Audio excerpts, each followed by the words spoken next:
Hello and welcome to the Calmcast, a time to feel calm and think clearly. I'm Clare, the Queen of Calm, a transformational life coach. I was a burnt-out head teacher who finally made the journey to calm after years of trying, and I want to prevent you from having to do the same. The Calmcast is a series of short explorations, gently guiding you back to your natural state, which is calm and clarity. Just listen like you would listen to music, with an open mind and curiosity. There's nothing else to do. Now let's relax into today's episode.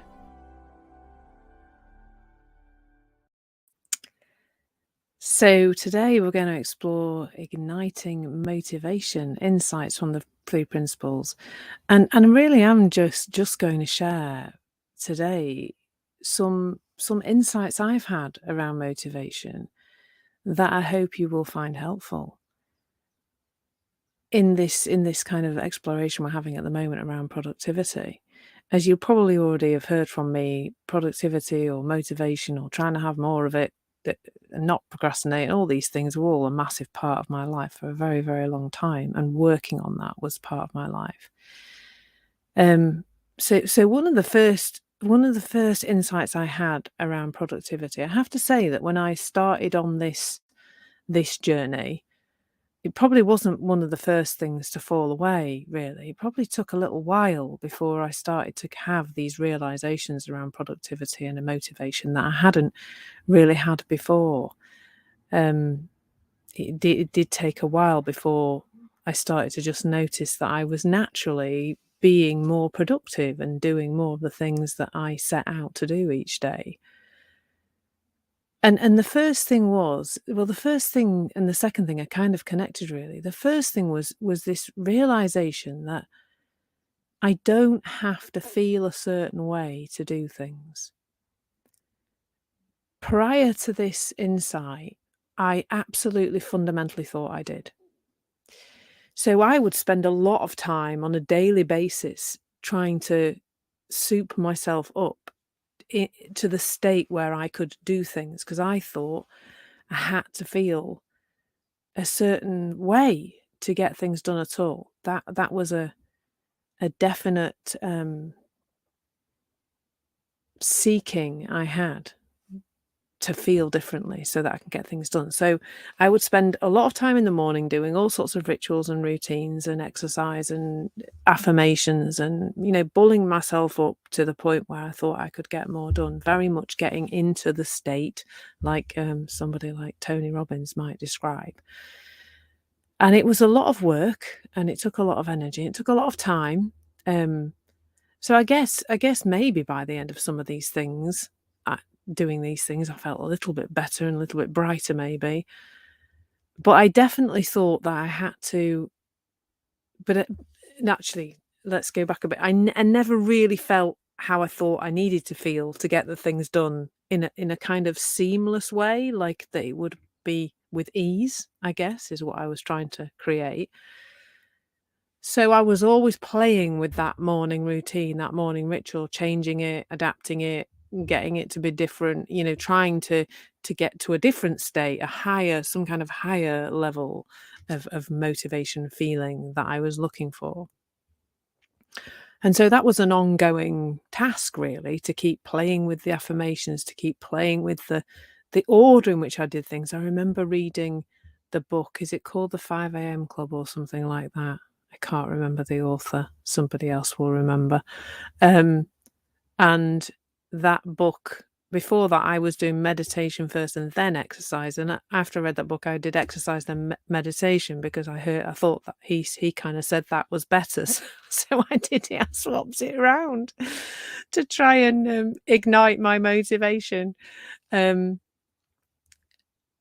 what I thought was, if I got all these things right, and this was the aim, was to keep looking, keep trying all the different tools and techniques, keep trying all the different like online systems for task management and all these different things, that eventually I would get all of those things right, get them all kind of lined up really neatly, and then this beam of light called motivation would hit me on the head, and from then on, life would be a breeze and everything would get done really easily, and I would never doubt my motivation ever again. And I am laughing because actually it's kind of laughing but slightly ironic because I know I'm not the only one who's done that or the only one who's still doing that, still trying to get themselves into a state where they can do things. But that is all underpinned by the concept that we as human beings need to make ourselves motivated, that we have to make ourselves feel a certain way in order to get things done. The premise of that being that I can't do things if I don't feel a certain way. And maybe that's a point to consider yourself. Is that what you're saying to yourself?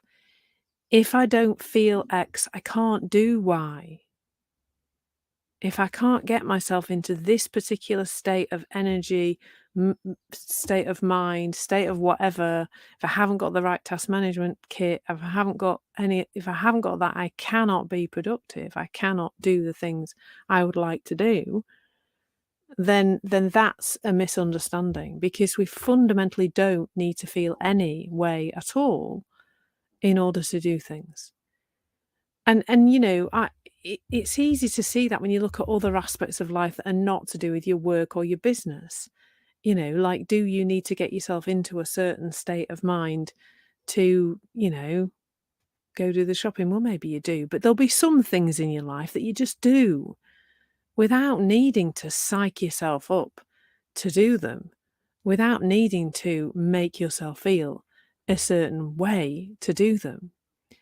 So this title that we're playing with here, igniting motivation, what I'm really saying is that you don't need to do that. And once you stop trying to do that, motivation is a natural state. Because when we think about the model that I talk about all the time, is that there are some innate qualities to human beings. And I think being productive and doing things and following our intuition and being guided and creating in the world is our natural state. That is absolutely fundamentally part of who we really are. And in actual fact, when we think that's our natural state, maybe, we're more talking about revealing that natural state.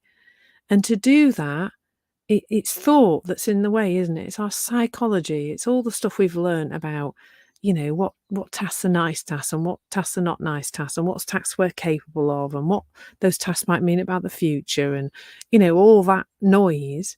And the trouble is that when we're then trying to manage this thinking that's in the way of our deep embodied motivation, which is there all the time, and we're trying to so you've got the deep embodied motivation, you've got the thinking over the top, and then you're putting extra thinking in, which is all the tools and techniques and strategies and ways to try and make yourself feel a different way, which just add more and more noise to an already busy, noisy system.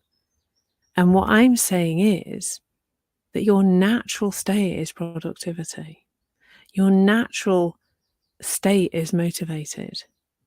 And the only thing that ever gets in the way of that is thought.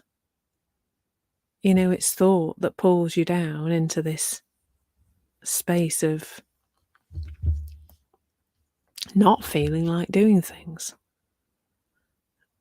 That space that makes some tasks just look really hard when they're not really. I mean, how many times, I think I said this in the last session as well, but how many times have you psyched yourself up to do a task that you really have been putting off a lot and then done the task and then gone, oh my God, that just was too ridiculously easy. It really was ridiculously easy. And I've put it off and put it off. I've got one right now, which I'm going to actually do after I've done this session, I think. But, my tasks that I put off are generally around reading. I've got a document I need to read and check and proof. And, I know that I'm in my head, I'm making it harder than it's going to be. I really am. I can sense that. So there's something for me to get curious about there. But what I often find, in fact, is just if I just do the thing, once I see once I see, and then we can all do this, once we start to see that the thinking is the thing that's stopping us doing what we would like to do, actually, once we see its thought, the thought does start to fall away. And we start to see that, that we can just do the thing. So on that note, I should probably just go do the thing. So the insights there, really lead to the conclusion. You don't have to feel a certain way to do things. Motivation is innate to you. Or this doing of things. Let's not call it motivation, because actually what I'm trying to point to again, which I've pointed to before about other words like confidence, motivation doesn't really exist. You're either doing a thing or you're not doing it. And if you're not doing a thing that you have a desire to do, it's because you've got some thinking in the way. Unless you are physically not able to do that. But that's not the conversation we're having, of course. If you're physically capable of doing something and you're not doing it, then it'll be you that's in the way. And just get curious. There's no guilt, no judgment, no I should be doing better. Just start to look at that.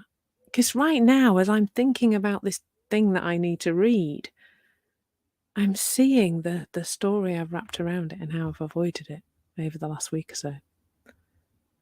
So I'm going to go and do it. And I will report back as to how easy it actually was when it seems like it was going to be really painful. So you're innately motivated. You've innately got capacity to do things. Watch out for where your thinking is stopping you. So I'll be exploring this and other topics on Insight Time this month in my live sessions, and also in the new course, From Stress to Success, which is all about the 3 principles way of looking at productivity. That's already live on Insight Timer. And of course, I have 2 other courses, Calm, Balance and Clarity with Ease, and Revealing Your Full Potential with the 3 principles. Those 2 courses are still live too, so you can access those too. So I hope to see you, on one of my lives perhaps, or chat with me on a course. They're great fun because we can have these little audio conversations, which are great fun. So I hope to see or hear from you soon. Take care. Lots of love. Thank you so much for listening. There's nothing to do now but bring some awareness to how this is working out in your life. Listen regularly to experience longer and longer periods of calm. This has been the Calmcast with Clare Downham, Queen of Calm. Take care and keep listening.